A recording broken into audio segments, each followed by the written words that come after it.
عورت نے T shirt پہنی ہو اور بڑی چادر لے کر نماز پڑھے تو نماز ہو جائے گی. اگر بڑی چادر لے لی اس نے اپنے اوپر جس سے سر بھی ڈھک گیا, پوری باڈی بھی ڈھک گئی ہے, تو نماز ہو جائے گی. ان خواتین کے لیے ٹی شرٹیں پہننا ٹھیک نہیں ہے. ایسا چس لباس جس سے جسم کے اعضاء جو ہے ان کا جو ابھار ظاہر ہوتا ہو, یہ ٹھیک نہیں ہے, جائز نہیں ہے, گناہ ہے.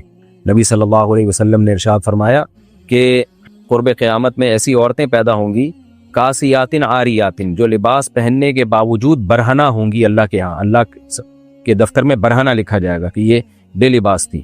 وجہ اس کی یہ علماء نے لکھا ہے کہ یا تو اتنا باریک لباس ہوگا کہ جسم کی کھال نظر آتی ہوگی, یا اتنا چست لباس ہوگا کہ جسم کے پورے اعضاء نمایاں ہوتے ہوں گے. تو اتنا ٹائٹ لباس پہننا یا اتنا باریک لباس پہننا یہ بھی برہنہ ہونے کے حکم میں ہی ہے. یہ ایسے ہی ہے جیسے پہننا نہ پہننا برابر ہو. تو آپ نے فرمایا کہ ایسی عورتیں جنت کی خوشبو بھی نہیں پائیں گی, جنت میں جانا تو دور کی بات. ساڑی میں نماز ہو جاتی ہے. ساڑی اگر پورے جسم کو ڈھانپ لے اچھی طریقے سے, جسم کھلا بناؤ اور اتنی ٹائٹ بھی نہ ہو کہ جسم کے پورے اعضاء نمایاں ہو رہے ہوں, تو پھر ساڑی میں نماز ہو جائے گی. اصل مقصد ہے پوری باڈی کو ڈھانپنا. نماز میں عورت کا صرف چہرہ اور دونوں ہاتھ کھلے ہوئے ہوں بس. ذکر کس وقت کیا جائے؟ ذکر کا کوئی ٹائم متعین نہیں ہے, جب چاہیں ذکر کریں. اللہ تعالیٰ نے قرآن میں فرمایا کہ ایمان والے لوگ جو ہیں وہ کھڑے ہوئے بھی, بیٹھے ہوئے بھی, لیٹے ہوئے بھی, وعلی جنوبہم, پہلو کے بل بھی اللہ کا ذکر کرتے ہیں.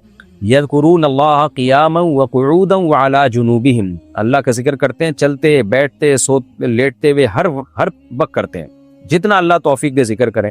البتہ کچھ اوقات ایسے ہیں جن میں ذکر کی فضیلت بہت زیادہ ہے. ایک فجر کی نماز کے بعد تسبیحات پڑھنا, ایک عصر کی نماز کے بعد, کیونکہ بکرۃ و اصیلا اللہ نے فرمایا کہ اللہ کی تسبیح بیان کرو صبح بھی اور شام بھی. تو ان اوقات میں تسبیح کرنا زیادہ افضل ہے. اچھا بھائی, اگر امام کے پیچھے سورہ فاتحہ پڑھ لی ہو تو نماز ہو جائے گی.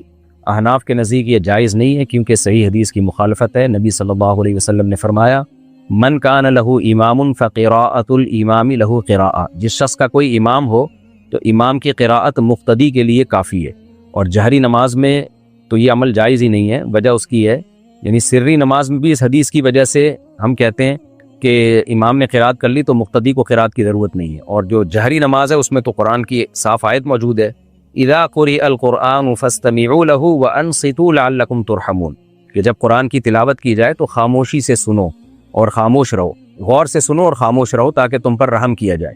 اب بعض لوگ کہتے ہیں تلاوت تو ادھر کئی جگہ پہ ہو رہی ہوتی ہے, کیا وہاں سب خاموش ہو جاتے ہیں؟ یا امام تلاوت کر رہا ہوتا ہے, بعض لوگ پیچھے سنتیں پڑھ رہے ہوتے ہیں, وہ حرام کام کر رہے ہوتے ہیں.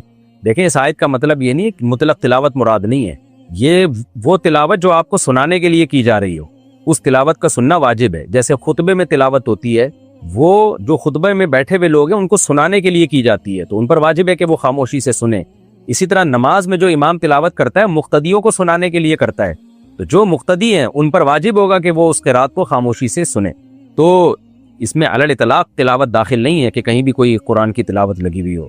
اسپیسیفک وہ تلاوت جو بنیت اسماع ہو, جس میں مقصد سننا سنانا ہو, تو یہ نماز کی جو حیت ہے جو مقتدی ہوتے ہیں ان پر ہوتی ہے. مثال کے طور پر اگر کوئی امام قرات کر رہا ہے, نماز پڑھا رہا ہے, اور آپ اس نماز میں نہیں ہیں, تو پھر آپ پر لازم نہیں ہے اس قرات کو سننا. آپ اپنا کوئی بھی کام کر سکتے ہیں, اور لوگ کر رہے ہوتے ہیں, لاؤڈ اسپیکر پہ تلاوت چل رہی ہوتی ہے, لوگ اپنے کاموں میں مشغول ہوتے ہیں, تو اس پر یہ آیت منطبق ہی نہیں ہوتی. تبھی روایات سے ہمیں یہ ملتا ہے کہ بعض نے کہا یہ خطبے کے بارے میں, بعض نے کہا یہ نماز کے بارے میں. تو ان کے جامع بات یہی ہے کہ جہاں بھی سنانے کی نیت سے تلاوت ہوگی اور وہ محفل ہوگی تلاوت کی, تو ان پر لازم ہوگا کہ وہ خاموشی سے سنیں. دائیں بائیں لوگوں پہ واجب نہیں ہوتا. تو اس آیت کی روشنی میں امام حنیفہ کی یہی رائے ہے, اور بہت مضبوط رائے, اور یہی رائے عبداللہ بن مسعود رضی اللہ تعالیٰ عنہ کی بھی تھی کہ جہری نماز میں تو بالکل ہی جائز نہیں ہے امام کے پیچھے قرات کرنا. اور جو سری نماز ہے اس میں بھی افضل یہی ہے کہ تلاوت نہ کی جائے, اس حدیث کی بیس پر کہ جس کا کوئی امام ہو تو امام کی قرات مقتدی کے لیے کافی ہے. باقی جو مشہور حدیث پیش کی جاتی ہے کہ من لم یقرأ بفاتحۃ الکتاب لا صلاۃ لہ او کما قال صلی اللہ علیہ وسلم, جو سورہ فاتحہ نہیں پڑھتا اس کی نماز نہیں ہوتی, تو صحیح ہے مسلم میں پورے الفاظ یہ ہیں من لم یقرأ بفاتحۃ الکتاب فصاعدا, جو سورہ فاتحہ نہیں پڑھے اور آگے تلاوت نہ کرے اس کی نماز نہیں ہوتی ہے. تو صحیح مسلم کے پورے الفاظ یہ ہیں. تو پھر تو امام کے پیچھے فاتحہ کے علاوہ بھی تلاوت واجب ہونی چاہیے.